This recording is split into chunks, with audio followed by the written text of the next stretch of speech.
Vamos lá então. A apresentação de hoje é sobre a indústria nuclear, que é com base, pode passar para mim com base no meu TCC que eu escrevi, que é exatamente titulado Energia Nuclear, História, Desafios Econômicos e Perspectiva para o Futuro, metade de conclusão de curso. Então um pouquinho só de por que esse texto, por que eu escolhi isso. Antes, lá quando eu ainda era adolescente, por assim dizer, eu estava decidindo o que eu ia fazer no futuro e eu tinha muito forte a convicção de que eu ia fazer a faculdade de Física, porque era algo que eu tinha interesse, eu gostava bastante, o que eu geralmente, tanto na literatura quanto tipo vídeos de YouTube, eu gostava de ficar vendo coisas de Física. Com o tempo eu fui percebendo que eu sou mais apenas um entusiasta de assuntos físicos do que realmente eu tinha interesse em trabalhar com a física. Tipo, eu gosto do conteúdo quando ele já foi estudado, alguém já sistematizou ele num livro, mastigou ele bem, algo compreensível e entregou para mim, eu realmente estava no meu interesse. Acabei, por vários motivos diferentes, mudando o meu curso para Ciências Econômicas, mas daí eu também percebi que, ok, mesmo estando aqui fazendo economia, eu ainda posso tentar trabalhar de forma a apoiar assuntos que eu gosto, como, por exemplo, a questão da indústria nuclear.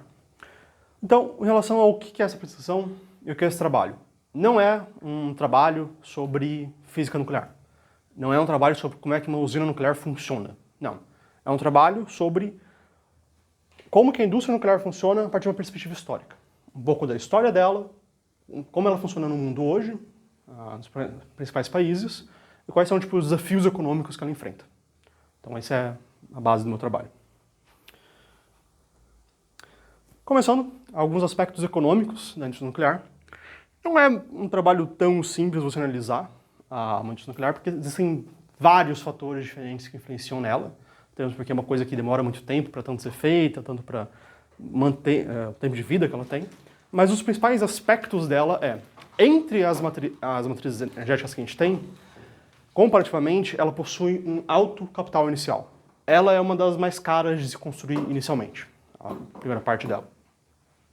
Seguindo disso, uma vez que ela já está construída, ela é uma que tem o menor custo em relação à produção dela. Então, é muito caro fazer ela, uma vez ela feita, você consegue manter ela sem ter um custo tão grande quanto as outras. Ela tem um longo período de vida, uma vez construída, até você tem que fazer realmente uma grande manutenção nela e renovação, muito tempo até isso acontecer. 30 a 60 anos, geralmente, depende da usina. Ela tem uma produção estável e controlável, isso aqui é principalmente oposição a usinas como, por exemplo, eólica, solar, que você depende de fatores como vento, como está o tempo, e ela é muito facilmente controlável, ou seja, você consegue ligar e desligar ela quando você quiser, você consegue ajustar a produção que você precisa para ela, despachável, que a gente fala. E ela tem uma alta previsibilidade de custos e de produção. Não tem muitas coisas nela que vão aparecer do nada e tipo, opa, é um custo inesperado que está aqui, uma vez que ela já está sendo produzida. Para a gente analisar uma usina elétrica, o que a gente mais utiliza geralmente é a métrica do custo nivelado de energia. Então, ao invés de a gente só ver quais são os custos totais, tipo, a despesa que ela tem, o lucro que ela tem, a gente usa mais isso aqui como base para analisar. O custo nivelado de energia ele é o custo total de construção e operação de uma usina durante sua vida útil, dividido pelo total de energia produzida nesse período. Através disso aqui, a gente consegue incorporar a questão do custo de financiamento, que é o principal fator que a gente tem para entender uma indústria nuclear. Por quê? O que isso mostra para a gente? Que o grande problema de uma usina nuclear, o que faz ela não ser, digamos, economicamente viável, ou melhor dizendo, o que faz ela ser, às vezes, menos preferível a outras formas de energia, e quando sai em um mercado desregulado, ela ter uma dificuldade em competir com outras fontes, é que, exatamente, a questão do alto custo inicial dela. É muito caro fazer uma, ela demora muito tempo para ser feita. Geralmente de 5 a 10 anos, a construção de uma usina nuclear. Tem variações, eu vou chegar no final quando a gente for falar do Brasil, que isso pode ser muito mais elevado, esse tempo de construção. Então o que acontece nessas duas partes? Como é muito custoso e tem um longo período que ela está pronta, você precisa de muito financiamento para fazer ela, e é um financiamento que você não vai ter retorno agora. Então você está colocando muito dinheiro para ter retorno daqui a anos. Isso quando realmente ela vai ser, de fato, construída. Por conta disso, ela tem uma exposição muito grande, esse custo dela, a mudanças políticas e econômicas. Isso a gente já viu nas reuniões que a gente teve sobre economia, mais propriamente dito, principalmente quando a gente falava sobre questão de juros. Aí a questão, se eu estou construindo isso aqui, muito custoso, daqui muito tempo, se coisas que eu não consigo controlar, como por exemplo, a taxa de juros da minha economia, mudanças políticas, se vai aparecer algum político que vai decidir que ele vai focar, não, ele vai focar em outra fonte de energia ao invés dessa, ou ele vai cortar os custos que a gente tem em investimento nesse setor, esses fatores vão impactar muito forte uma zona nuclear. Comparativamente, outras fontes, como por exemplo uma usina a carvão ou a gás natural, elas são construídas muito mais rápido e elas têm um custo inicial muito menor. Então isso aqui não impacta tanto elas. Estes pontos levam à dificuldade no financiamento dos projetos de usinas. A gente vai ver alguns exemplos mais para frente, de quando isso acontece. Aqui. Exemplos. Na Finlândia, a usina de Olkiluoto 3, inicialmente acreditavam que ela ia custar 3 bilhões de euros. No final, ela está custando 11 bilhões de euros. Na França, a gente tem a Flamanville 3. Inicialmente, era para ela custar 3,3 bilhões de euros. Atualmente, ela está custando, está em construção ainda, ela está custando 13,2 bilhões de euros. E, por final... Bilhões. Por final, Hinkley Point C, na Inglaterra, inicialmente era para custar 18 bilhões, está custando 34 bilhões. Por que teve essa variação tão grande? Exatamente por fatores que eles não, digamos, esperavam no início. Mudanças políticas, mudanças econômicas, que acabaram tendo toda essa dificuldade no financiamento delas. Tá, então a gente viu que é difícil fazer uma, é custoso fazer uma, mas elas são feitas. Como a gente vai ver mais pra frente, existem centenas de usinas nucleares no mundo. Para a gente conseguir fazer tudo isso, não é apenas uma questão de não. A gente vai simplesmente encarar a dificuldade na frente e vamos fazer ela. Não é só uma arbitrariedade de alguém que fala que não, a gente vai ignorar todas as dificuldades e vamos fazer. Tem mecanismos que a gente utiliza para conseguir superar essas dificuldades. Que é principalmente facilitações no processo de financiamento delas. Entre eles, mais lógico é baixar o custo dela. Isso a gente consegue fazer principalmente através da padronização dos reatores. Isso aqui acontece principalmente, por exemplo, na França. A França, ela investe em indústria nuclear já há muito tempo, desde o início da indústria nuclear. Por conta disso, a produção deles já é bem padronizada. Eles já fizeram isso aqui várias vezes antes, então para eles é muito mais barato construir uma nova do que seria para a gente, por exemplo. O que entra na segunda parte, que é a especialização da mão de obra. Você tem engenheiros que já estão acostumados a aquele projeto, já sabem fazer aquilo. Isso ajuda a diminuir esses custos que eles têm. E também a diminuir questões inesperadas que vão aparecer no meio do caminho. E o principal é soluções financeiras. Então, investimento de longo prazo, muito custoso, vai demorar para ter retorno, a gente cria ferramentinhas para ajudar a ter esse retorno antes. Modelo de base de ativos regulatórios, que é o Regulated Asset Base. Isso aqui ajuda a fazer com que ela comece a ter faturamento antes do período. Praticamente isso aqui funciona da forma em que a empresa que está fazendo ela passa a ser uma fornecedora, né, pela regulamentação para ser vista como uma fornecedora de energia. Eles começam a receber um retorno para estar fazendo aquela construção antes de chegar ao final dela. Aqui entra muito, por exemplo, a questão de que, a gente sabe que isso aqui vai terminar, isso aqui vai estar fornecendo energia para a gente, para essa matriz aqui, então a gente vai começar a fazer o pagamento antecipado disso antes de terminar ela. Contrato de compra de energia, mesma coisa, a gente está comprando energia hoje a um preço bem estabelecido para energia futura. Isso aqui ajuda, por exemplo, como eu disse, dar o dinheiro antes do tempo, mas também garantir uma estabilidade de preços futuros. Seguro e hedge de risco, diminui o risco, e o modelo de parceria público-privada. Algumas das soluções financeiras que a gente encontra para poder baratear esses custos. E a gente tem também a questão de reduzir os fatores que geralmente vão impedir a viabilidade econômica dela, que é a questão de a taxa de juros e a instabilidade regulatória e política. Ou seja, tu quer ajudar, tu pode atrapalhar. De forma resumida, é isso aqui. O problema é que muitos países não conseguem seguir direito por N fatores, isso aqui não é muito do controle dos engenheiros, de quem está investindo nela. Agora abrir um pouco a janela, meio quente.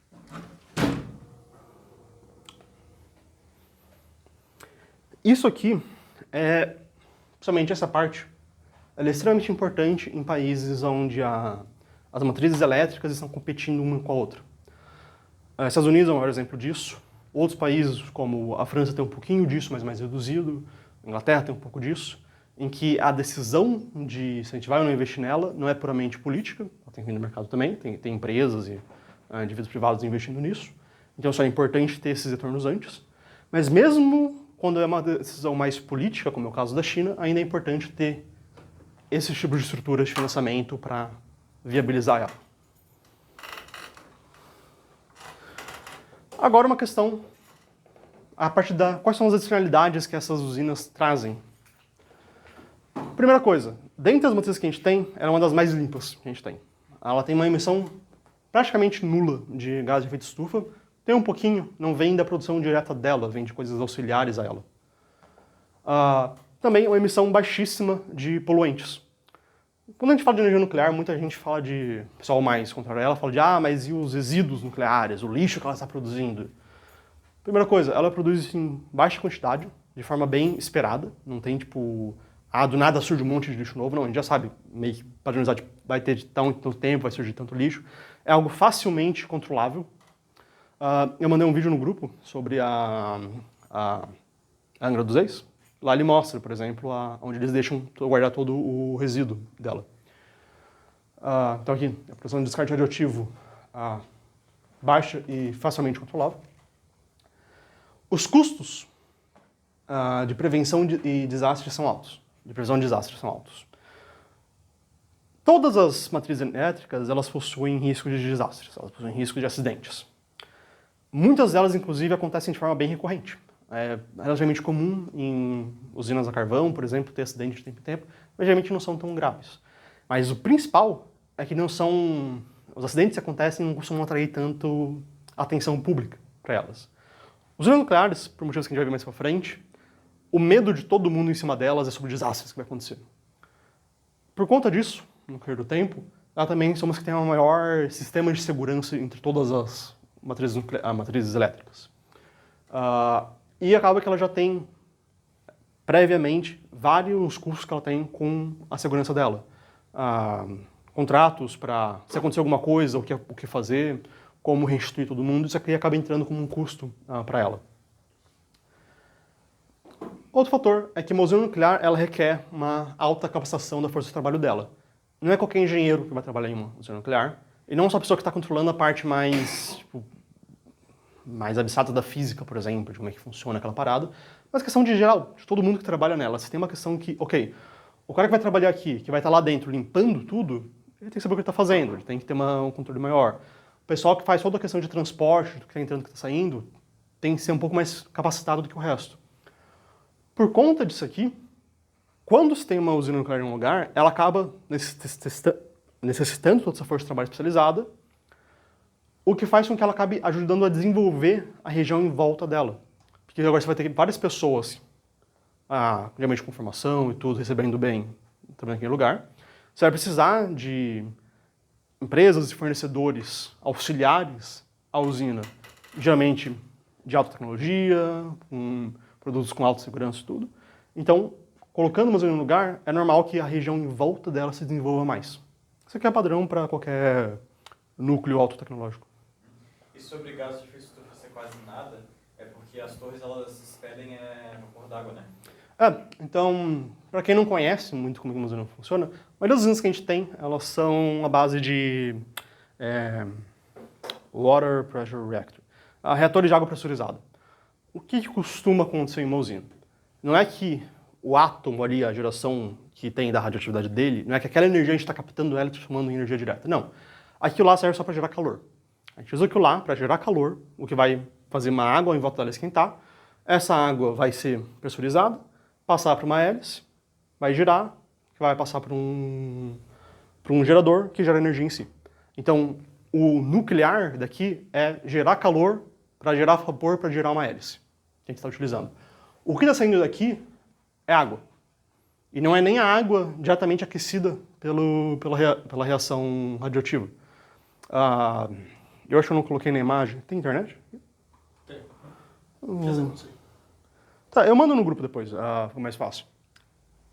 Você pegar a Angra, por exemplo, a Angra dos Reis, você vai ver que tem o núcleo dela, onde fica o material radioativo, tem água que está em torno dele, essa água é aquecida, mandada por um tubo.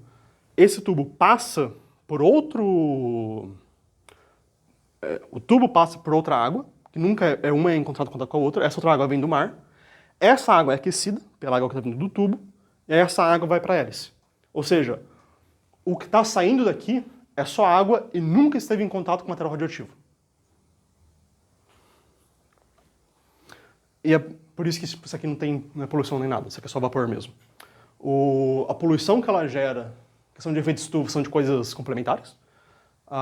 E a poluição que ela gera aqui, cara, é poluição padrão de qualquer indústria que ela vai gerar, menos que a maioria delas.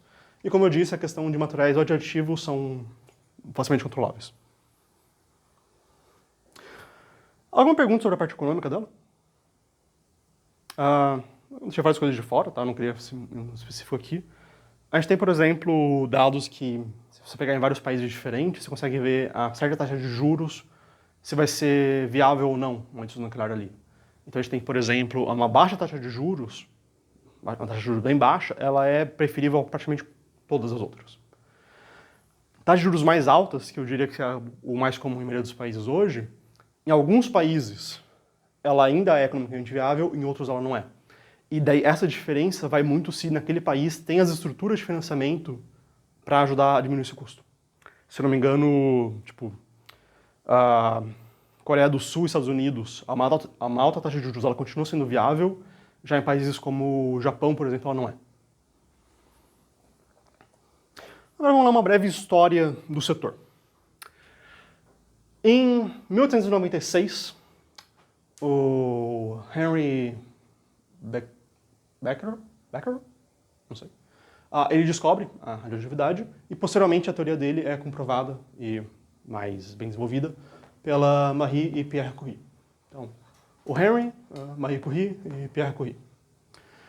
Em 1938, o Otto Hahn e o Fritz Strassmann,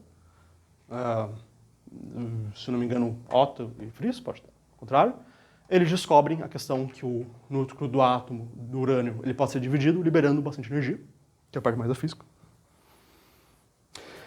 Já em 42, o Enrico Fermi, ele é um italiano, ele foge da Itália com a ascensão do Mussolini, vai para os Estados Unidos, e lá ele ajuda na criação, ele lidera um grupo de cientistas e ajuda na criação do primeiro reator nuclear, que é o Chicago Pile 1, que é esse daqui. Eu consegui achar uma imagem dele, tipo uma foto dele, mas eu acho que é tipo desativado, que é só uma caixa grande. Só um comentário, mas a gente pode lembrar, como eu estava falando de história, nesse período aí vários grandes físicos se encontraram juntos para fazer esse tipo de coisa. Então, o Fermi liderou provavelmente só esse específico. Mas lembra que a gente tinha, por exemplo, o Oppenheimer trabalhando com Einstein para fazer a bomba nuclear. Então, tinha várias coisas envolvendo o sucesso desse reator é o que meio que vai levar o governo a dar aprovação para o projeto Manhattan, que daí vai desenvolver a bomba nuclear. Uma coisa legal também, esse reator ele foi construído mais por uma questão teórica, ele foi construído para mostrar que isso aqui era possível. Agora, o primeiro reator comercial, ele foi na União Soviética. Aí depois começou a ter construção de reatores comerciais nos Estados Unidos e em outros lugares da Europa. Então foi o primeiro aqui.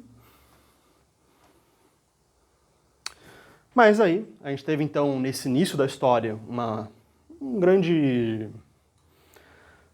como eu posso dizer? Todo mundo estava animado com a notícia, uma nova fonte de energia, uma fonte... Na época acho que nem tinha tanta preocupação dela ser limpa, mas era uma fonte altamente eficaz de geração de energia. Vários países do mundo já começaram a dar um investimento inicial, somente Estados Unidos, a Itália. Foram dois que viram um grande potencial naquilo. Com a bomba nuclear na Segunda Guerra Mundial também teve a questão de, ok, isso aqui também é uma coisa extremamente importante numa questão militar. Então chamou a atenção de todo mundo. E quando a gente teve a crise do petróleo, aí sim, vários países da Europa, principalmente, começaram a olhar e falar, opa, isso aqui vai ser o que a gente vai conseguir ter para substituir o problema que a gente tem hoje com o petróleo. Porém, essa animação começou a morrer quando começou a ter os grandes desastres. Inicialmente, em 1979, a gente teve o primeiro grande desastre nuclear, que foi em Three Mile Island, na Pensilvânia, nos Estados Unidos, Pensilvânia, se não me engano. Foi o primeiro grande desastre, mas foi um desastre, digamos, mais suave em relação aos outros. Não teve muitos danos, se não me engano, acho que ninguém chegou a morrer nele. O acidente ele teve início com uma falha mecânica no sistema secundário de esfriamento do reator, que levou ao desligamento da bomba de alimentação do gerador de vapor. Como consequência, a temperatura e a pressão do núcleo do reator aumentaram rapidamente, forçando a abertura de uma válvula de alívio do pressurador. No entanto, essa válvula permaneceu aberta indevidamente, permitindo o vazamento de uma grande quantidade de água de resfriamento, essencial para o controle térmico do reator. Ou seja, esse desastre aconteceu por uma falha mecânica. A válvula não funcionou direito, fez com que não pudesse ser feito o resfriamento, gerou o desastre que teve aqui. Liberou a quantidade de radiação, mas foi um desastre suave. Assim, não chegou a dar muitos problemas sérios em questão de infectar pessoas, esse tipo de coisa. Mas ele foi um desastre que chamou a atenção para todo mundo para a questão da segurança da usina nuclear.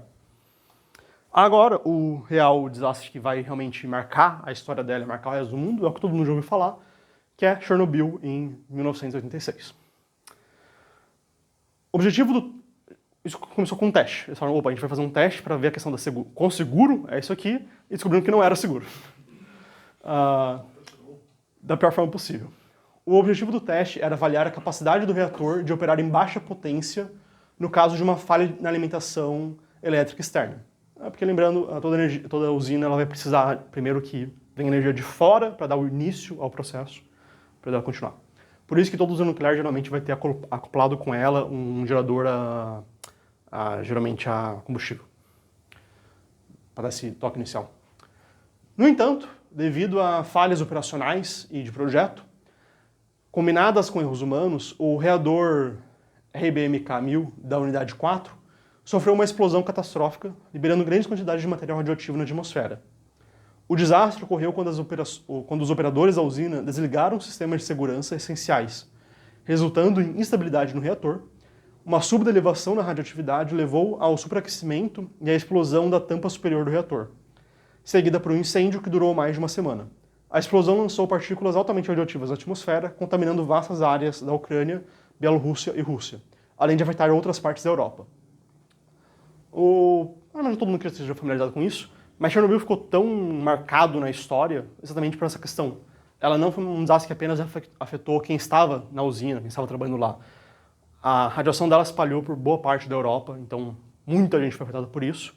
E isso aqui resultou numa grande mudança política em vários países da Europa. A gente vai ver mais pra frente alguns exemplos. E o terceiro grande desastre foi... Então, tipo, foi um erro num teste que já era perigoso, por assim dizer. Não estava na operação normal, né? O erro não aconteceu exatamente no que eles estavam testando para ver se aquilo lá ia falhar. Foi tipo, estavam testando um possível problema e daí isso resultou em outro erro. Foi outra coisa, não. Inicialmente era essa questão aqui. Ok, se aqui a gente tiver uma baixa potência na usina, ela continua funcionando, dá certo com ela. Só que daí, para fazer esse teste, eles desligaram alguns sistemas de segurança para permitir que o teste fosse feito, e daí isso levou realmente a falha geral. Tanto técnica quanto, tanto da questão de maquinário que não estava funcionando direito, a questão de operação. Eu vejo aqui. Já o terceiro grande desastre foi em Fukushima, em 2011. Eu tenho memória de criança ouvindo falar sobre isso aqui e não sabendo o que era. Não sei se vocês tenham também.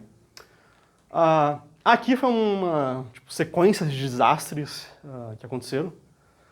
Primeiro, teve um terremoto, o terremoto de Tohoku, ocorrido em 11 de março de 2011, levou ao desligamento automático dos reatores da usina, interrompendo a fissão nuclear. Entretanto, o tsunami subsequente, com ondas de até 15 metros, provocou falha nos geradores a diesel de emergência, impossibilitando o resfriamento dos reatores 1, 2 e 3. Esse superaquecimento levou à fusão parcial do combustível nuclear e resultou em explosões de hidrogênio nos edifícios do reator. Como consequência, houve um vazamento significativo de material radioativo no meio ambiente, embora em menor escala do que registrado em Chernobyl.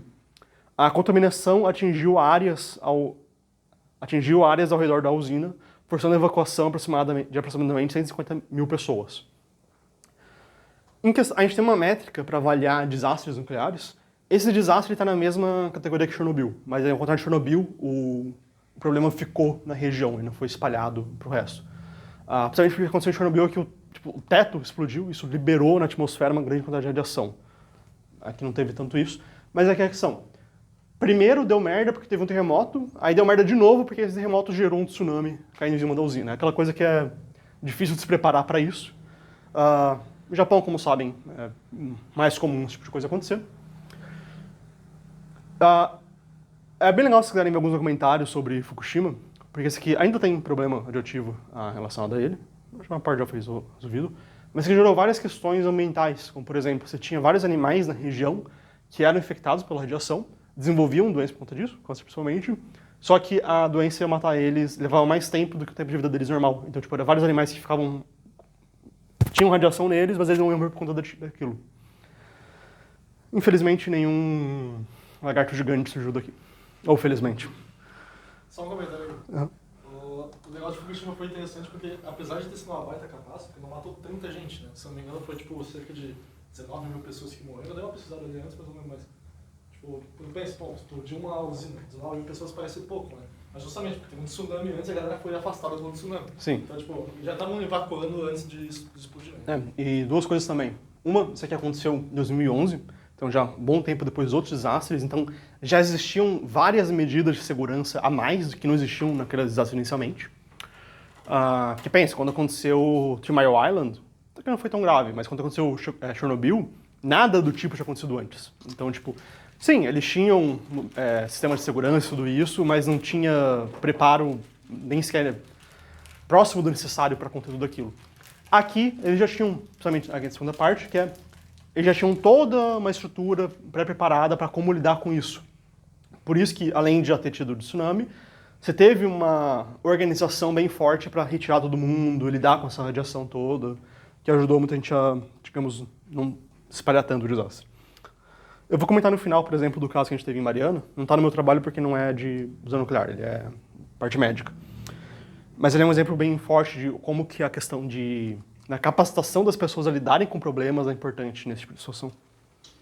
Eu ouvi em algum lugar que, no caso de Fukushima, tipo, a usina estava um tempo sem manutenção, tipo, a manutenção não estava em dia de algumas coisas. Isso teria ajudado a causar o desastre. Aí eu ouvi também que essa atraso na manutenção era porque tinha muita gente já querendo fechar a usina por questões ambientais. Não sei se é verdade. Eu não cheguei a pesquisar o Japão em específico, mas é bem provável que sim. Praticamente todos os países do mundo, principalmente depois de Chernobyl, a onda antinuclear é bem forte no mundo inteiro. Imagino que aqui não seja diferente. Aí vamos então ver as mudanças que isso causou. Boa parte do meu trabalho eu xingando a Alemanha, já então um prelúdio disso. A primeira grande país afetado por esses desastres, no sentido político, não de saúde, foi a Alemanha. A Alemanha, no início dos anos 70, ela estava bem promissora na questão da indústria nuclear. Estava investindo naquilo, já tinha construído alguns reatores. Porém, ao final da década de 70, isso virou completamente o contrário. Depois do desastre de Three Mile Island e depois de Chernobyl. Em 1986, o Partido Social Democrata ele decreta o abandono em 10 anos de toda a matriz nuclear alemã. Isso, principalmente, quando forma a coalizão entre o Partido Social Democrata e o Partido Verde. A propósito, o Partido Verde ele nasceu a partir do movimento antinuclear alemão. Então, primeiro teve o movimento antinuclear alemão, dele surgiu o Partido Verde, daí veio fazer tudo isso. Isso é na Alemanha Ocidental? Uhum. Depois na Alemanha completa. Assim. Quando teve a coalizão dos dois partidos, do Social-Democrata e do Verde, em 86 eles propõem o encerramento completo do programa nuclear e em 98 ele é formalizado realmente a política de eliminação nuclear. Como eles já tinham várias usinas aplicadas, já tinham todo um sistema regulatório para elas, o encerramento deles foi um pouco mais gradual. Eles disseram, tipo, não, a gente vai ter tanto tempo para fechar todas elas. Isso começou como? As usinas que elas já tinham vários contratos pré-feitos para aquilo lá. Contratos de segurança para elas, contratos de fornecimento de recursos. eles começaram a fazer esse encerramento principalmente ferrando com esses contratos. Eles falaram, opa, você tem aqui um contrato que garante para você fornecimento, tá anulado esse contrato, não vale mais. Opa, você tem essa fonte de financiamento, tá, não tem mais essa fonte de financiamento. Então eles começaram, inicialmente, dificultando o papel das usinas que já tinham lá, e com o tempo, realmente, fechando elas por completo. Isso aqui começou, então, no final dos anos 70, principalmente aqui em 86 a 98, mas isso aqui durou vários anos até realmente ir fechar por completo.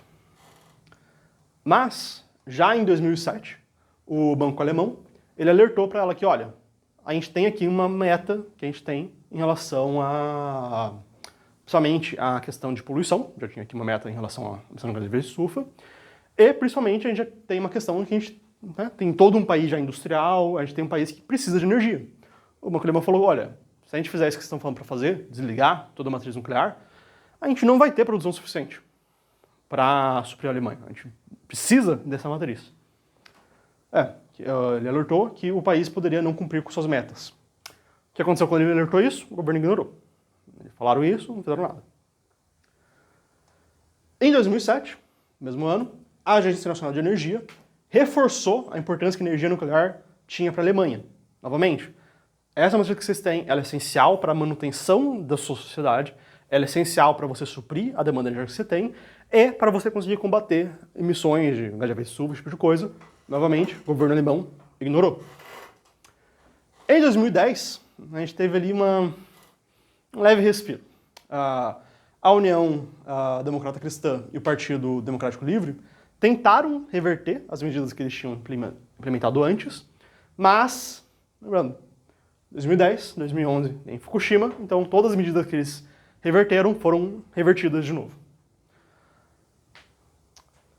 Em 2011, à luz do desastre de Fukushima, eles mandam então fazer o quê? A gente ainda tem algumas usinas ativas, vamos então fazer um estudo para ver qual é a segurança das usinas. Tem o risco de ter um desastre aqui? Foram lá, fizeram um estudo que eles viram, não. As usinas que a gente tem estão perfeitamente seguras, elas estão já digamos, no alto do nível de segurança internacional, não vai acontecer um desastre aqui. Elas estão funcionando muito bem, inclusive. O que o governo fez? O governo ignorou tudo isso. Qual é a consequência disso aqui? Inclusive, até hoje, eles ainda estão no momento antinuclear. A Alemanha, ela tem o projeto Energiewende, acho que é. Alguém fala alemão aí? Energia Verde. Que é um projeto para reestruturar a matriz elétrica alemã, energética alemã, em uma matriz verde, somente baseada em energia eólica, solar. De fato, eles conseguiram fazer isso. Hoje, a matriz alemã é em grande parte a partir de eólica nuclear, eólica e solar, de fontes mais verdes. Mas, quando eles começaram a fazer isso aqui, eles tinham uma matriz nuclear já formada, e outras também. Todo mundo alertou para eles, olha, se vocês tirarem a matriz nuclear, vocês não vão conseguir suprir o que vocês precisam de energia. Fizeram mesmo assim. Consequência, no início do programa verde deles, eles tiveram que reconstruir toda uma matriz energética baseada em gás natural, carvão e outros gases poluentes. Ou seja, eles gastaram bilhões, tirando foi mais barato, eles gastaram bilhões para construir uma nova matriz energética completamente poluente, das piores que a gente tem. Gastaram bilhões para reconstruir toda a infraestrutura que eles precisam para mover energia pelo país e tudo. Aí depois gastaram novos bilhões para reconstruir de novo uma nova matriz energética, agora limpa, mas menos eficiente do que eles já tinham no início. Isso aqui é uma insanidade econômica completa. É tipo, ok, a gente quer construir uma matriz energética limpa e eficiente. Ok, a gente construiu. Quer dizer, mas a gente já tem toda a base dela, a gente tem algumas usinas funcionando e tudo. Tá, vamos destruir tudo isso, vamos focar completamente em gás natural, carvão, depois vamos desconstruir tudo isso de novo e daí construir uma nova porque a gente quer. Para quem estava acompanhando notícias internacionais, principalmente quando começou a guerra na Ucrânia, sabe, por exemplo, que quando a guerra começou, a Alemanha era altamente dependente de gás natural russo. O que aconteceu na guerra? Cortaram isso. O país, até hoje, ele ainda depende muito de exportação de energia. Muito por quê? Porque eles destruíram o que eles tinham para suprir a necessidade deles. Deixa eu comentar um negócio aqui. Porque, tipo, dentro da engenharia elétrica a gente estuda bastante esse tipo de caso, principalmente atualmente, que o Brasil também tem diversos casos acontecendo sobre isso. Quando o Guilherme fala, tá, eu penso o seguinte, eu tenho vários geradores solares aqui, ou eólicos, ou tal. Por que eu não posso ter só isso como matriz energética? Por que eu tenho que ter várias coisas diferentes? Você pode pensar, tá, o primeiro problema é que a gente não tem vento o tempo inteiro, também não tem sol o tempo inteiro. Show de bola, tá correto. Só que, tá, mas e se eu tivesse como armazenar o suficiente, ou sei lá, ter a produção suficiente para que isso não seja um problema? A falta de sol, a falta de vento. Ainda assim, existe um problema grande, que é um problema que é bastante abordado na engenharia elétrica. Existe uma disciplina que a gente faz, chama sistema de potência. Basicamente, pensem que, tipo assim, toda a energia que está entrando na nossa tomada, ela está saindo de alguma estação de produção. Então ela está literalmente indo de lá para cá. Ela sempre está caminhando, ela nunca está, ela tem, claro, ela fica armazenada, mas em poucas quantidades. A maior parte da energia ela está sempre caminhando, ela está sempre de um ponto a outro. Ela nunca está parada em uma estação parada ali armazenada. Só que o que acontece? O nosso consumo de energia ele não é linear durante o dia. Geralmente existem horários de pico. Então todo mundo acende as luzes de noite, por exemplo. Todo mundo começa a usar mais telefone e coisa assim, e computador, mais de noite. Então a gente carrega os celulares quando vai dormir, por exemplo, e tudo mais. Então, o que acontece dentro da engenharia elétrica, a gente estuda um negócio que a gente chama de pico de concentração de energia. Então acontece um pico de potência muito grande, porque todo mundo está usando ao mesmo tempo. Só que se você tem poucos meios de produzir energia, que não sejam eficientes, vai dar um pico tão grande que a quantidade que está produzindo naquele momento não é suficiente para atender todo aquele pico de população usando. E o que acontece dá apagão. Então a gente já viu apagão em São Paulo, tem apagão que acontece pelo Brasil inteiro. E esses são um dos grandes problemas, os principais sobre isso. Por que a energia nuclear é muito interessante? Porque não importa se está chovendo, se está fazendo sol, ela sempre vai produzir da mesma forma. Assim como a hidrelétrica. A hidrelétrica tem uma pequena variação pela quantidade de chuvas, mas é muito baixa. Ela produz basicamente a mesma coisa. Já a solar, a eólica e tudo mais, ela tem uma grande inconstância no pico de potência. A gente tem que ter várias diferenças. Que essa parte aqui dela, ela, além de ser estável na produção dela, ela é controlável. A França, a gente vai falar dela mais pra frente, a França, a maior parte da matriz energética dela é nuclear. O que eles conseguem fazer com a matriz nuclear? Ok, a gente tem momentos que a gente precisa de mais, momentos que a gente precisa de menos. Quando a gente não está precisando de tanto, geralmente eles continuam produzindo porque eles exportam energia também. Mas você consegue ajustar para a sua necessidade. Você não precisa, uma usina você não precisa fazer ela produzir o máximo o tempo todo. Você consegue fazer esses ajustes. E tanto isso que no Brasil, eu não lembro exatamente o nome, mas a gente tem uma conta específica que é uma taxa que é aplicada na conta de luz do Brasil inteiro e parte dela é usada para financiar justamente energia termoelétrica e coisa assim, aí, principalmente aqui no sul do Brasil. E é claro, você pode questionar os motivos políticos de subsídio e coisa e tal, só que parte da justificativa é justamente essa, que se a gente se dependesse muito de outras fontes de energia, teria essas instabilidades ao longo do dia, coisa de produção, coisa e tal. Eu vou até fazer uma pergunta aqui, quem que sabe. Vocês sabem qual que é a porcentagem de energia que é produzida a partir de hidrelétrica no Brasil? Assim, de total? De hidrelétrica, só hidrelétrica. Você chuta o quê? 30%? 40%? Se eu lembro da, 80, se eu lembro da geografia, acho que bem alta. Eu lembro que até que acho que teve eu preciso estudar isso em geografia no ensino médio, que no ano 2000 deu um apagão enorme, porque daí acho que era 80% de 90%, assim, um número altíssimo, depois eles foram variando. Então, hoje no Brasil, as hidrelétricas correspondem a 14% só no total. Chegou a muito mais quando a Itaipu foi construída, que ela é absurdamente enorme e a gente não tinha um grande consumo de energia. Só que existe um baita problema, exatamente esse. Se você depende só de uma única coisa, qualquer problema que ela der, fudeu para todo mundo. Entendeu? Ou qualquer instabilidade, coisa assim. A Itaipu, na verdade, ela tem bastante instabilidade. Mas hoje em dia, a gente aumentou diversos outros tipos de produção, tanto solar quanto eólica. Então, em campos de usina eólica pelo Paraná inteiro, Santa Catarina também deve ter, não sei. Mas é muito importante de variar, porque senão, se a gente tiver só uma coisa, isso nos lasca bastante. Né? Mas o Brasil é um baita num expoente nesse sentido. A gente tem, acho que mais de 50% da nossa energia é completamente limpa. A gente acho que um dos únicos países do mundo... A gente é um dos países mais limpos. É um dos únicos países do mundo que tem essa porcentagem, sendo de um tamanho quase continental que a gente tem. Então, O problema é que, cara, é muito pouco investimento numa coisa boa que nem essa aí, que produz bastante energia de forma bem controlada, entendeu? Às vezes, a maioria dos engenheiros que é, tipo, que trabalha na Celesc, sei lá, que eu já conheci o vice-presidente da Celesc. E ele disse, cara, é um atraso absurdo por causa de politicagem. É um cara que não faz a menor ideia do que tá falando, mas ele acha que a energia verde é uma coisa boa. Ele não sabe o que é, não sabe, nunca pesquisou, nunca falou com um engenheiro elétrico. Mas ele bota isso em pauta e ganha volta. Né? Muito do que a gente fala em relação à questão da percepção pública sobre a energia são de pessoas que não sabem muito da questão técnica, de como é produzida a energia.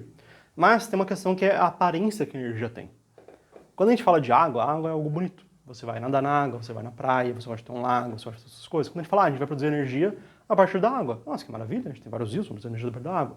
Quando você fala de nuclear, tu pensa em Godzilla, tu pensa em desastres que teve, você pensa na bomba atômica. Não é bonita a energia nuclear. Eu coloquei um monte de foto aqui, até de propósito, pra vocês verem que na real geralmente ela cria uns ambientes bem bonitos. Mas enfim. Mas é uma questão da aparência dela. Até estava vendo uma notícia nesses dias que eles estão explorando a possibilidade de implementação de micro-reatores nucleares em regiões da Amazônia, por exemplo. Eu vou falar mais pra frente deles. Eu lembro que eu estava vendo sobre isso, e daí, na hora minha mãe mandou o artigo sobre isso, falando: nossa, que horror, vão construir nas Amazonas. Eu falei: Mariana, eu tô há meses falando pra você que isso aqui na real é seguro pra caralho.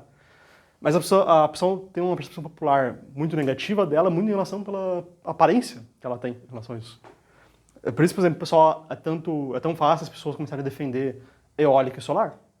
Que fala, pô, se a gente tá fazendo energia a partir do sol, é mega limpo, o sol tá ali, não vai ter nada gasto. Tá, e toda a construção daquela porcaria. Tu vai ter que desmatar áreas gigantes para poder extrair o material que precisa para aquilo lá, para construir tudo. O pessoal não vê. Enfim. Outro país que a gente vai ver é a questão da Itália. A Itália, ela fez uma questão muito mais brusca que a Alemanha no encerramento da matriz nuclear dela. E é engraçado porque, na real, ela é um dos primeiros países que começou a investir pesadamente nisso. Como eu disse lá atrás, o Fenwick, que é o cara que construiu a primeira usina nos Estados Unidos, ele era um italiano. Ele fugiu por conta da sucessão do Mussolini. Mas a Itália era um dos países pioneiros na exploração dessa fonte de energia. Ele tinha de tudo para realmente ser um dos maiores produtores. Porém, isso na época dos anos 50. Em 1960, eles já tinham 4 reatores comerciais. Eles eram líderes europeus em questão de inovação e tecnologia. Já em 87, ela abandona completamente a matriz nuclear dela. Ela fecha todos os reatores que elas tinham, abandonam por completo o que eles tinham. E esse encerramento abrupto do programa resultou num desperdício de décadas de investimento e de retorno. Porque já tinham novas usinas sendo construídas, já tinham toda uma pesquisa sendo feita, foram lá e falaram, ok, acabou, deu. Não vai mais fazer nada disso.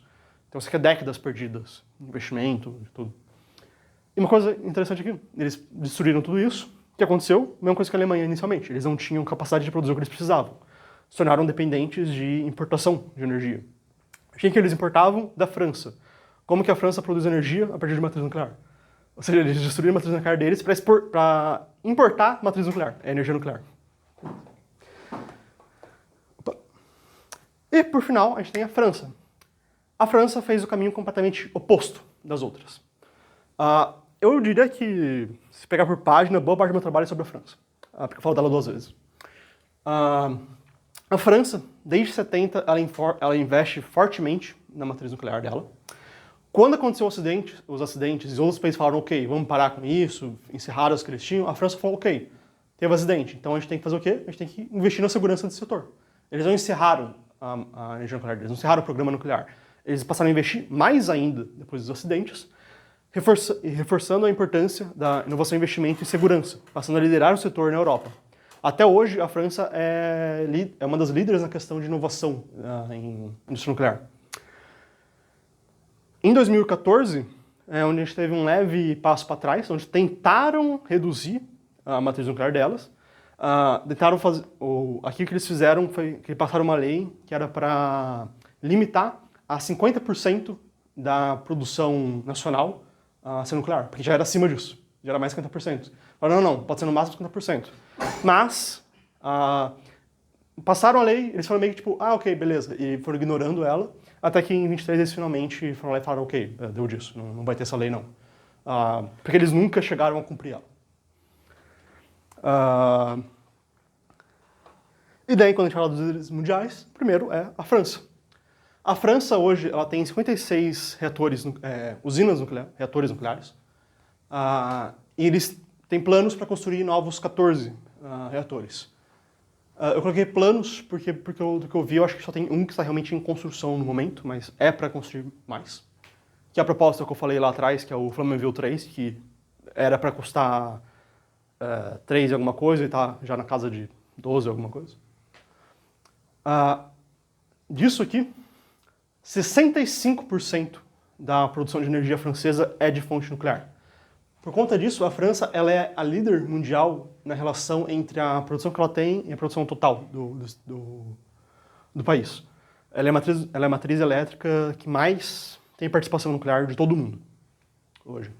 E dessa produção que eles fazem, 17% dela vem de material reciclado nuclear. Ou seja, eles usaram aquele material para fazer energia nuclear, aí usaram de novo. Isso aqui é uma coisa que eles também lideram, que é na questão dessa inovação para ficar reutilizando o material nuclear. Quando a gente fala de energias renováveis, geralmente eles não colocam nuclear dentro dela, porque a nuclear ela depende de um material finito, que é urânio, esse tipo de coisa. A questão é, a gente tem muito mais do que a gente utiliza para produzir, e vai levar muito, muito, muito tempo para exaurir aquilo. E, se não me engano, já tem métodos de, transformar aquele material em radioativo de novo. Não sei como é que isso funciona na questão física. Quer que eu dê uma explicadinha?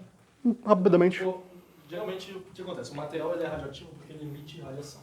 Uma radiação ionizante, que a gente chama. Então, é uma radiação de... São uma energia bem alta. Basicamente dá câncer, né? A gente sabe que dá câncer o material radioativo. Só que o material radioativo, quando ele emite radiação, ele começa a se transformar lentamente em outro material. Isso chama de decaimento, o nome disso. Todo mundo já ouviu falar, o césio decai. Sim, o que acontece? Ele está gastando energia o tempo inteiro, até que em algum momento a energia vai acabando. Então ele vai se transformando em outro material. Isso acontece com o césio, com o rádio, com o plutônio e tudo mais.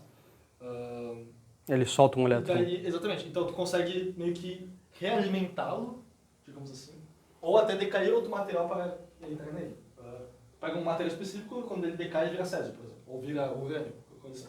Ou tu consegue realimentar um próprio material para ele voltar a ser mais radioativo. Eu não sei bem como é que é a técnica, mas eu sei que existe, tá? Tem que precisar melhorar. Mas no primeiro caso eu tenho com certeza que o decaimento ele pode ser acelerado. Então tu consegue... Então, não é renovável por uma polaridade, mas é praticamente renovável. E aqui em relação a... Tem que gastar energia para fazer isso aí. O segundo sim. Vai se tu gasta mais do que tu consome para fazer o negócio. É questão física, eu não sei. Tem reações químicas que não gastam energia, assim. É uma reação. Eu não sei direito, não tem que precisar. Mas eu sei que existe. Em relação à geração de energia deles, eles produzem... Deu uma baixada nos últimos anos, mas ali para casa dos 400 terawatts-hora. Mantenham pelo menos essa média de número aqui em mente quando a gente estiver no Brasil. O segundo líder mundial é os Estados Unidos. Os Estados Unidos hoje ele possui 94 reatores ativos, o que faz ele ser o líder em questão de quantidade de reatores, é o país com o maior número de reatores do mundo. Eles têm 2 reatores que estão em construção no momento e tem 21 que estão desativados. Só que quando a gente fala, está desativado, então não importa mais. Não importa porque eles ainda podem ser reativados, o que é o caso, principalmente do 3 Mile Island, que é o que teve acidente lá atrás, vai ser reativado agora, eu já vou entrar nele que é bem legal. Tem uma produção média de 80 terawatts-hora, que, lógico, eles são o maior número de reatores, eles também são o maior produtor do mundo em relação à quantidade total de energia. Uma coisa interessante dos Estados Unidos é a mudança que eles estão tendo hoje. Foi em 2023 aprovado o Accelerating Deployment of Versatile Advanced Nuclear for Clean Energy Act, ou Advance Act, para os íntimos. Isso aqui é uma nova medida legislativa dos Estados Unidos, que é bem legal. É uma das coisas que me motivou, na real, a fazer o trabalho. Praticamente, é uma medida que engloba coisa pra caralho, mas o principal delas é que eles estão reconstruindo a base legal que regula a energia nuclear, além de outros fatores, como funciona o investimento, esse tipo de coisa, para construir uma nova estrutura na qual a energia nuclear futura vai se sustentar nela. Por quê? Os Estados Unidos é um dos países do mundo onde a matriz elétrica deles é mais desregulamentada em relação a outros países. Ou seja, geralmente você tem uma competição entre fontes elétricas. Quando é muito o caso do Brasil. O Brasil, o que a gente tem de fonte elétrica é mais uma questão política do que uma questão de empresas investindo naquilo. Por conta disso, os Estados Unidos eles dependem muito daquela questão que eu falei lá no início, de como que uma fonte de energia é mais ou menos competitiva em relação à outra. Porque não é apenas uma questão de que a empresa vai investir no quê? Isso aqui é uma questão de política internacional, isso aqui é uma questão de segurança nacional, várias outras questões. Então, eles não estão falando, ok, a gente vai deixar a decisão ser um pouco mais na mão empresarial e foda-se. Não, eles querem liderar como é que isso vai ser. Uma das coisas mais interessantes dessa medida que ela faz é que ela ajuda a deixar mais viável a produção nuclear a partir de fontes empresariais e a partir de um uso empresarial dela. Isso aqui é muito interessante quando a gente vê, por exemplo, esse caso. A 3 Mile Island, que é o reator utilizado lá atrás, ela vai entrar em operações novamente, mas não para o uso, digamos, para mandar para a cidade a energia dela, mas ela vai entrar para ser utilizada quase exclusivamente pela Microsoft, que é parte do projeto Constellation que eles têm hoje, que é de construir uma nova base para desenvolvimento de data centers e IA. Isso não é só a Microsoft. Hoje a gente já tem perspectivas de que no futuro próximo, empresas como Tesla, como Google, como quase todas as grandes empresas de tecnologia estão começando a investir nessa parte. Por quê? Por que é tão importante para eles ter isso? Para quem não sabe como é que um data center funciona, é um lugar que tu precisa de uma quantidade absurda de energia e uma energia que tem que ser extremamente estável para conduzir aquilo. Para quem já viu questão de computadores avançados que está acontecendo hoje, eu não lembro qual é o termo técnico, mas a questão deles é uma questão que no chip deles você precisa ter tipo uma temperatura que é quase o zero absoluto para ele funcionar. Cara, isso precisa de uma energia. Não dá para a energia ficar flutuando aquilo lá. Não pode conectar isso aqui na tomada da tua casa para que funcionar. Então eles estão investindo nesse tipo de energia exatamente para ser a base na qual o futuro tecnológico dos Estados Unidos vai se fundamentar. É bem legal esse documento que eles fizeram. Entre várias outras coisas também. Por exemplo, tem uma pesquisa hoje do Small Modular Reactor. Reator modular pequeno. Que a gente está vendo aqui, um reator nuclear é um negócio gigante, tudo, uma mega estrutura. Tem hoje, eu acho que é só em pesquisa mesmo, não sei se já tem um funcional ou não, mas são reatores que tu consegue literalmente colocar num caminhão e mover por aí, e levar para lugares. Isso é muito importante para áreas remotas, como por exemplo, você vai lá pro meio da serra. É difícil tu conseguir levar uma base elétrica para lá. Ou tu vai para lugares como, por exemplo, o Amazonas, quando eu falei que está tendo já pesquisa para isso, desenvolvido para o Amazonas. Ou casos, por exemplo, como desastres. Um problema que muitos desastres têm, por exemplo, acontecer um tsunami. Um problema que eles têm muito forte é, a gente tem lá toda a equipe para socorrer as pessoas, mas onde é que a gente arruma energia para manter tudo aquilo ativado? Para manter hospitais, por exemplo, não tem como um hospital ficar tendo apagão toda hora. Então, essa pesquisa para reatores modulares pequenos é exatamente para conseguir suprir esse tipo de coisa. Eu acredito que muito do futuro tecnológico que a gente vai ver no mundo vai vir a partir desse tipo de relação que a gente está vendo agora. E o nosso terceiro líder mundial é a China. A China hoje ela tem 55 reatores ativos, mas ela tem 24 novos reatores em construção. Então, o que faz ela liderar é que ela é o líder na questão de novos reatores sendo produzidos. Uma relação interessante. Isso aqui faz parte do 14º Plano Quinquenal da China e foi desenvolvido no Livro Azul para Desenvolvimento do Novo Sistema Energético, publicado em 23. Isso aqui define o futuro da estratégia energética chinesa. Ela está construindo um monte de reatores na costa dela e também desenvolvendo para a produção dos reatores modulares pequenos para o interior dela. Ela produz parecido com a Itália, até dá para ver que... Itália não, na França. Tu pega na França, é um pouco... Vamos dizer, um pouco mais desnivelado, essa produção aqui delas. E já começa antes também. Começa em 80. Na China é mais tardio, né, o desenvolvimento dela. Ela realmente embarca aqui em 2015, vamos colocar. Mas ela já está no mesmo nível francês em questão de produção. Está aumentando, enquanto a França está tendo uma leve queda na produção total dela. A queda da França é mais relacionada a outras fontes energéticas também estarem sendo construídas lá. Mas o que a gente vê de interessante aqui é que a China, como ela funciona a partir de planos de longo prazo para a organização dela, ela consegue ter essa liderança aqui. Porque se falar, então, por exemplo, nos Estados Unidos, ele não vai conseguir acompanhar isso aqui? Não, é que os Estados Unidos ele não tem, como ele funciona a inovação nele não é nessa parte de planos de longo prazo. Então, tipo, a gente não sabe o que vai ter nos Estados Unidos daqui a tantos anos. Ou na França, por exemplo. A França é um pouco melhor. Mas aqui, a China ela lidera hoje nessa questão. Também é uma das maiores inovadoras no setor. Quando eu comecei a fazer a pesquisa, era bem comum. Eu pegava, tipo, pesquisava as palavras-chave e ia baixando documentos. Aí quando eu ia ler o documento, era tudo em chinês, nos documentos. Eles colocavam um título em inglês na internet. Eu falei, ok, separei um monte de documento, tudo separado aqui de boa. Chega domingo, eu comprei meu energético, chega lá, começar a ler eles e fazer meu trabalho. Chegava lá, era só documento em chinês. Eu tinha que fazer a pesquisa toda de novo, porque os documentos não tinham o que fazer com eles.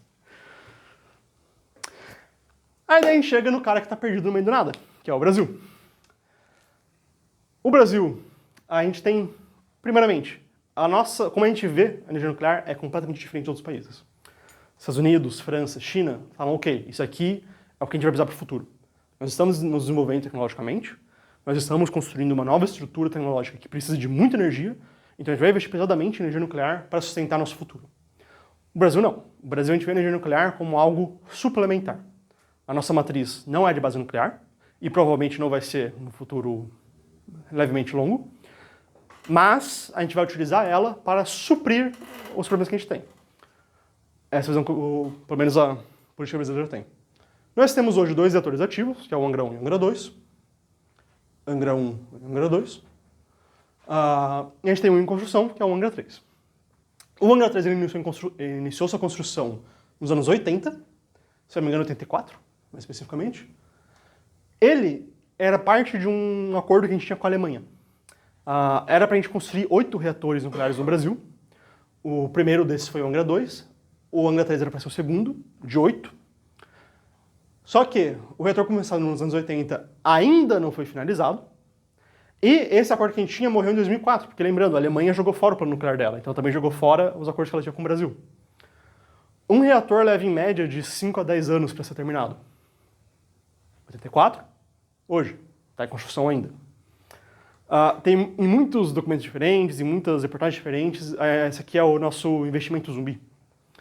É um investimento que ninguém tem coragem de ir lá e finalizar ele, ninguém tem coragem de ir lá e matar ele. Porque tu ou vai ser o político que vai investir pesadamente numa coisa que nenhuma outra pessoa no campo político está interessada, então tu não vai ter muito apoio para isso, ou tu vai ser o cara que matou o projeto de anos do Brasil. É o cara que destruiu a inovação no Brasil. Então ninguém quer mexer nisso aqui no Brasil. A matriz nuclear brasileira, ela representa 2,5% da nossa matriz elétrica. Lembrando, eu não coloquei isso aqui na parte da França, né? Coloquei. Lembrando, a França, 65% é a base dela, o Brasil é só 2,5%. Então é bem pouco o que a gente tem. Isso aqui é uma fonte suplementar para o Rio de Janeiro. O que a gente tem hoje de matriz nuclear. Mas tem pontos positivos. Todos os reatores seriam construídos no Rio de Janeiro ou eles seriam espalhados pelo Brasil? O plano para os outros era para espalhar um pouco mais. Não lembro exatamente onde, mas era para ter em São Paulo. São 3, os 3, inclusive, tem em construção é no Rio de Janeiro. Que é na Angra dos Reis, região aqui. Então, eu não sei onde é que fica o Angra 3 aqui, mas, enfim, era o Angra 2. Mas é por enquanto só no Rio de Janeiro. Tem pontos positivos. Um deles, o Angra 2, pelo menos do que eu vi de pesquisa de estudos internacionais, ele está entre os melhores que a gente tem em relação ao mundo. Ele está no top 50 de reatores que a gente tem. Então o que a gente tem é bom, não é ruim, mas a gente não tem nada. Essa é a questão. Mas nós temos iniciativas que não são na indústria de energia, mas a gente tem, por exemplo, a construção do reator multipropósito brasileiro, em Minas, se eu não me engano. Isso aqui é para pesquisa. A pesquisa principalmente para a parte mais médica. A gente está pesquisando hoje. Vai ser construído ainda, não tem ele ainda. Mas isso aqui vai ser um grande avanço, pelo menos, do que a gente tem. Falta muito para a gente chegar em qualquer questão internacional, mas é uma boa iniciativa, pelo menos. Então a gente tem um leve horizonte positivo para o Brasil. É o que eu falei aqui, nossa geração de energia nuclear. Esse aqui é um 16. Então, quando eu falei lá que precisa ser nos outros, a gente pegar aqui os Estados Unidos, a gente está falando da casa dos 800 terawatts-hora, o Brasil está falando dos 16 terawatts-horas. Então, é realmente 1,8%, se não me engano, da produção americana, em comparação. E se tu vê, a gente tem um reator em construção que a gente não acha que vai acabar por enquanto. Então, mesmo os outros países, só do que eles têm construindo novo já é muito mais do que a gente tem agora. Então, cara, eu acho, isso aqui na real já entra na próxima parte, que é o futuro da indústria nuclear. Nessa relação do Brasil em si, a gente vai ser forçado a investir mais nisso daqui a um tempo. Porque é o que está todo mundo investindo nisso e é o que a gente vai precisar para outras iniciativas que a gente tem. Mas, cara, a chance da gente realmente chegar para a par com a liderança mundial é muito baixa. Ou a gente tem que tipo, fazer uma mudança de investimento muito, muito, muito alta para chegar próximo daqui. Mas vamos falar no sentido mais amplo, do futuro que a gente tem de energia nuclear. Como eu disse, nos Estados Unidos a gente está tendo um novo marco em relação a como ela funciona, que é uma participação muito mais forte do setor privado nela, tanto na utilização dela, como é o caso de 3 Mile Island, que a Microsoft não é dona dela, mas ela vai ser dona de toda a produção que vai sair de lá. Mas a gente também tem casos de empresas privadas produzindo energia em si, reatores privados, tecnicamente muitos já são. Na França, se não me engano, por exemplo, toda a matriz francesa é privada de uma empresa que responde ao Estado. Então é praticamente pública. Nos Estados Unidos, várias delas já são privadas, mas é um retorno altamente regulado. Mas nos Estados Unidos a gente tem esse futuro de uma inovação vindo mais do setor privado do que de influência pública. A China vai ser a base da matriz energética chinesa daqui a um tempo. E com isso, cara, quando a gente fala de ok, a gente vai investir nisso aqui, não é só uma questão que a gente vai produzir mais energia. É que isso aqui é meio que um ecossistema. Tu tem mais pesquisa para produção de energia, tu tem a estrutura que já está utilizando ela, tu tem toda pesquisas ao redor que vem disso aqui. Isso aqui é para pesquisa médica, isso aqui é para usos militares também. Então, a produção de energia nuclear em vários países do mundo significa um avanço tecnológico em várias outras áreas que não estão relacionadas à energia nuclear. Então, a perspectiva futuro, com base em tudo que foi na minha pesquisa, a energia nuclear é a base da matriz energética futura. Porque a gente vai precisar de cada vez de mais e mais e mais energia no mundo, e isso aqui é o que a gente tem que vai realmente conseguir suprir isso. Na fase realista, todos os países do mundo estão investindo hoje em solar, eólica, esse tipo de coisa. Tá, é bom, não estou falando que é ruim, mas não vai ser realmente o que a gente vai utilizar para o futuro. É uma coisa a mais, é um ponto a mais. Mesmo quando a gente olha para países que, historicamente, sempre foram contras, como a Alemanha e a Itália, ok, eu falei aqui muito mal delas.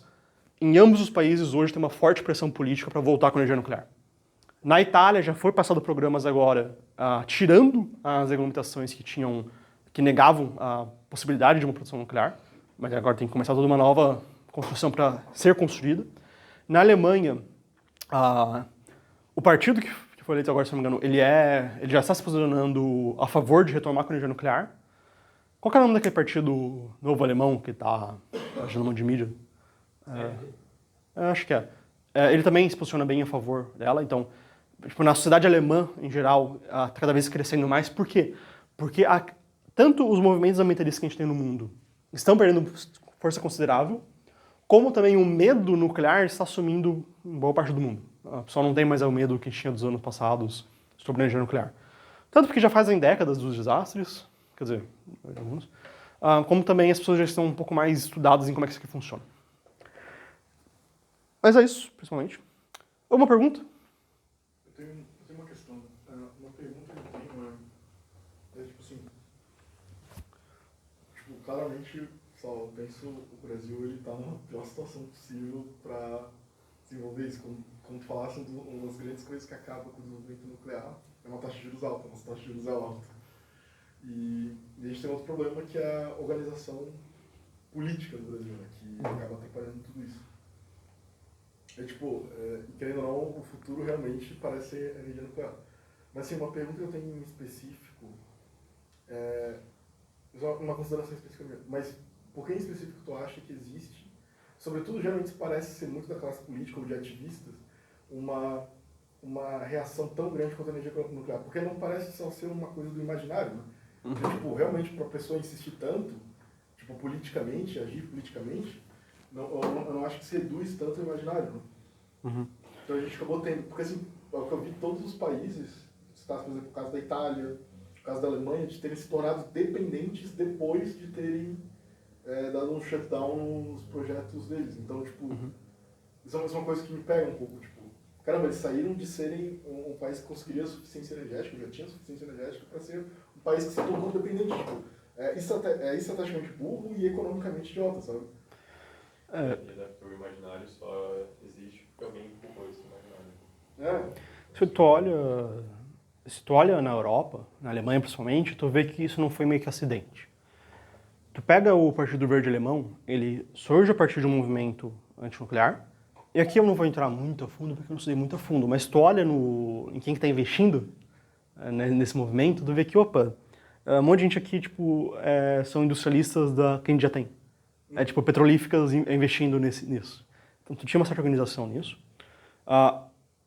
Porque ela aconteceu de forma muito direta, é porque você tinha realmente uma organização muito forte em relação a ela. Partidos bem organizados, um sistema burocrático que era mais fácil de fazer tal coisa. No Brasil, eu acho que não é nada próximo disso.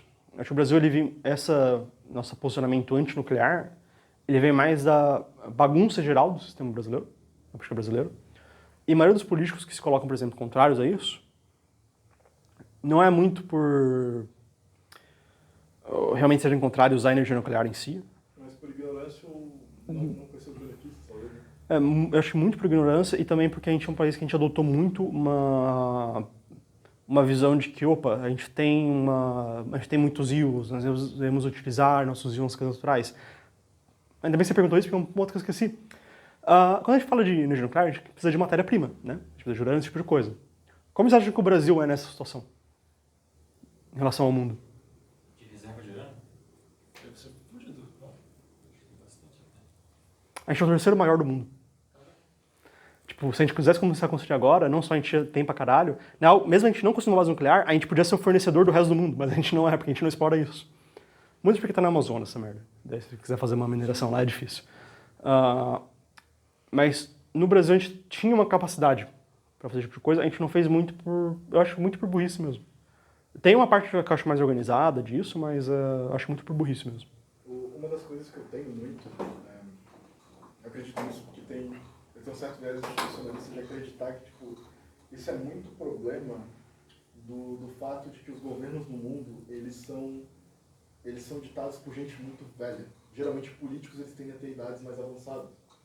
E qual é o problema de pessoas de idades mais avançadas? É que, primeiro, eles tiveram uma história de vida, ou seja, eles acreditam que estão lá com o mérito deles. Então, eles têm uma tendência a serem muito arrogantes.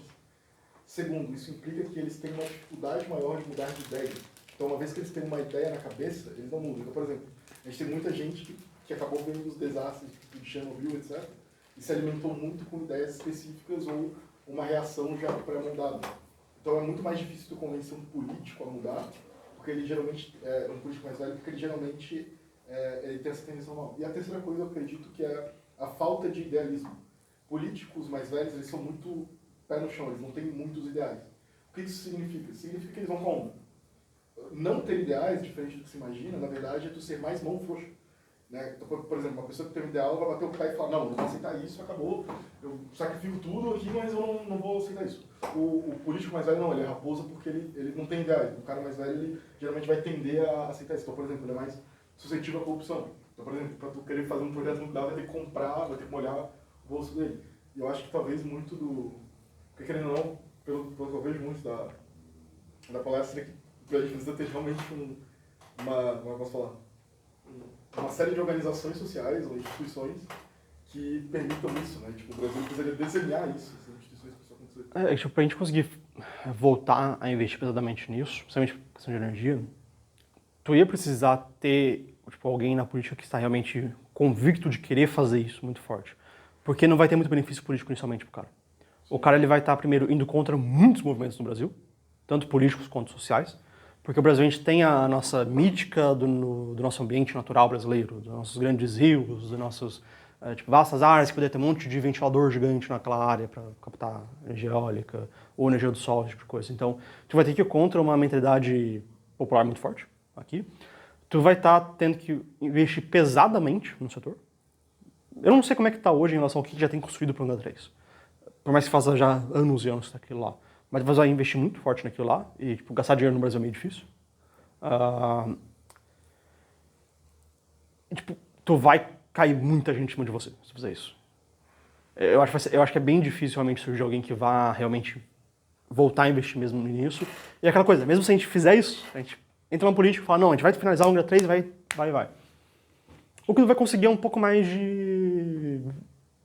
Sabe, tu vai baixar a conta de energia no Rio de Janeiro. Então, isso é outra coisa que eu percebi da apresentação, que foi um ponto interessante que você levantasse, que foi, talvez, isso tenha sido um problema da questão da energia nuclear. As pessoas que apoiam no Brasil, graças que apoiam, vamos colocar a galera bolsonarista, assim, em geral, eles têm uma visão da energia nuclear muito, tipo, só pro exército, sabe? Ah, a gente tem bomba nuclear, o bagulho da Enéia, sabe? Quando, na verdade, os benefícios, eles estão muito ligados. Primeiro, para construir, tu vai precisar criar todo o ecossistema, que já vai ser um benefício econômico gigante. Segundo, tu vai ter desenvolvimento em várias áreas, vai permitir, por exemplo, um florescimento do setor tecnológico. E, eu acho que, tipo assim, tecnologia é a coisa mais importante pro futuro hoje. Nenhum país vai ser desenvolvido hoje se não tiver produção de tecnologia, a não ser, salvo alguns casos, onde ele consegue ser dependente, mas a economia dele vai ser horrível. Né? IDH alta e economia baixa. Por exemplo, mesmo se a gente for... Não vejo a parte cultural como um problema. Assim, Não é mais tão forte. Então, tipo, não é isso que... Não é por isso que não tem. Você vê ali, o exemplo ali dos Estados Unidos é paradigmático. Assim, por que agora eles estão começando a investir mais em esse tipo de coisa e tal? Porque você tem um monte de empresa privada, multinacional gigante, que do nada tipo, tem planos para o futuro, tipo, eu quero fazer, então eu vou precisar de energia, eu vou precisar fazer uma usina nuclear privada aqui para mim. Mas aí por que tem isso? Porque eles são uma elite industrial organizada que tem interesse de ir lá e pressionar o governo para liberar essas medidas, para então poder construir. No Brasil você não tem uma elite industrial organizada desse tipo. O que a gente tem em Zona Franca de Manaus foi 100% foi empurrada pelo Estado para fazer aquele troço. Se você tivesse um industrialista, ele não ia mandar fazer uma Zona Franca em Manaus, ia mandar fazer, sei lá, no Rio de Janeiro. Mas então, esse que é o grande ponto. Né? E aí vai entrar minha propaganda contra o agro. Porque quem mais impulsionou a desindustrialização do Brasil foi o agro. E a gente tem um problema muito chato que o agro, Pode. O agro ele se aposta muito do governo e dos políticos, né? Ele se aposta demais. Ele tipo, ao ponto que a bancada do agro é ridiculamente grande hoje em dia, sabe? Não, isso vai com leite, eu acho, na industrialização, porque... Sim, não, e tipo assim, tributação de indústria é horrível. Isso é uma coisa que tem que pensar para construir tipo, todo o cenário para as usinas nucleares. Isso é uma coisa que eu acho muito chato, que é a parte da tributação. Que eu acho que talvez de todas as coisas que eu parece essa seria que daria mais briga no Brasil para poder construir, sabe? Porque, tipo, tu precisaria mudar muito a questão da tributação, porque, cara, para construir o ambiente da usina nuclear, tu tem que mover muito material. E a tributação que a gente faz na indústria é pelo volume da produção. E, tipo, a indústria é um bagulho que vai produzir muito em quantidade. E daí, a taxação para a indústria é horrível, sabe? Sim. Eu acho que a equação é mais simplificada, na verdade. Tá botando muita coisa, não que não existam essas questões, mas eu acho que é mais simples ainda. Tipo, que tipo, não é da política que vem defendendo a energia nuclear. Exatamente. É bem pouco. Por isso, até seria interessante fazer outra pesquisa em relação a isso, mas, tipo, quem é que incentivou os programas nucleares desses outros países que têm uma energia nuclear forte? Provavelmente, se foi por via política, é porque eles tinham um projeto de indústria. Tipo, beleza, a gente vai ter muito mais energia. Cara, quando você faz esse nível de energia, não é necessariamente para baixar a conta. Ninguém vai fazer isso para baixar a conta de luz do afegão médio. Eles vão fazer isso para ter energia para a indústria. Você pega, tipo, por que a França tá que ela tem há muito tempo, mas por que os Estados Unidos e a China estão, tipo, do nada tão pesadamente focando nisso? Porque ambos estão numa corrida de inovação para data center, setor tecnológico. Cara, tu não vai construir realmente uma base para computação avançada, para IA, para esse tipo de coisa, a partir de fonte eólica. Tipo, tu precisa disso. Só que daí tu olha no Brasil, tipo, não é que a gente só não tem a tentativa de melhorar isso aqui. A gente também não tem pro resto. A gente também não tem nenhum movimento forte para o que isso aqui vai conseguir solucionar. Então, tipo, realmente, o cara que vai investir pesadamente para, sei lá, vamos reconstruir o Angra 3, vamos construir o Angra 4, 5, 6, sei lá o quê, ele só vai baixar a conta de luz no Rio de Janeiro. Sim. Tipo, a gente vai ter um monte de energia a mais, beleza, só que não vai ter, tipo... É bom, mas... Para minimamente viável você pesquisou a energia nuclear só para fins pacíficos? Para pesquisa, sim. Eu escolhi, pelo menos na pesquisa, focar mais na parte da indústria mesmo, de energia. Eu também não entrei muito na parte política. Inclusive, foi a única crítica que eu tive durante a defesa. A minha defesa foi mais... dois dos caras que estavam lá, eles eram de relação internacional, ciência política.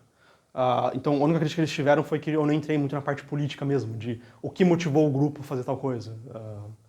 Mas é porque eu falei, ok, não vou entrar muito nisso, porque é economia, eu quis ficar um pouco mais isso. Pesquisa futura eu vou fazer isso. Eu quero, tipo, entrar mais a fundo, pegar de onde é que está vindo o investimento para o Partido Verde Alemão e tal. Mestrado em ciência política, as elites nucleares. Mais alguma pergunta ou comentário em relação ao trabalho, alguma coisa assim? Não. Então, senhores, obrigado a todos. Chicos.